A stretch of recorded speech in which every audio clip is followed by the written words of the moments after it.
ശശി വന്നില്ലേ? ഇല്ല, നാ സ്വിച്ച് ഓഫ് ആണ് എന്നത്തേം പോലെ. ലാൻഡ്ലൈൻ നമ്പർ ഉണ്ടോ അവന്റെ? വിളിച്ചു. കഴിഞ്ഞ ട്രിപ്പ് വിളിഞ്ഞു പോയി ഓർമ്മയുണ്ടല്ലോ. വിളി പെട്ടെന്ന് വിളി. ഇറങ്ങിയുണ്ട്. ഹലോ, ശശി ഇല്ലേ? ആ ഉണ്ട്. അതെ, നിങ്ങൾക്ക് രാജേന്ദ്രനായിരിക്കും. ആ പെൻഷന്റെ കാര്യം പറയാന്ന് പറഞ്ഞിട്ടുണ്ടായിരുന്നു. നീ ആ പേനയും എടുത്ത്.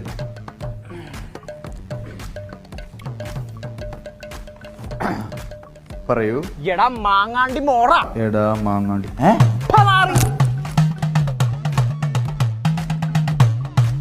മോനെ ഞാൻ അച്ഛൻ ശശി. ഫോണിന്റെ അറ്റത്ത് അവന്റെ അച്ഛൻ വല്ലാണല്ലേ വിറ്റായിരിക്കും. ഈ കാരണം ഞാൻ ഈ ട്രിപ്പ് തുടങ്ങിയാലുണ്ടല്ലോ. ഹലോ എടാ അവൻ കട്ട് ചെയ്തറ ഫോൺ. ആരാ ഫോൺ എടുത്ത്? അവന്റെ അമ്മ. എന്നിട്ട് ശശിക്ക് ഫോൺ കൊടുക്കാൻ പറഞ്ഞ് നല്ല ചെവിക്കല്ലേ ഉടനെ തെറി വിളിച്ചിട്ടുണ്ട്. എന്നിട്ട് അവൻ എന്ത് പറഞ്ഞു? കുറ്റബോധം കാരണം ഒരു അക്ഷരം വേണ്ടിയിട്ടില്ല അവൻ. ഓക്കെ കൺഫേം, നമുക്ക് പോവാം. അപ്പൊ അവന് വേണ്ടി നമുക്ക് പ്രാർത്ഥിക്കാം.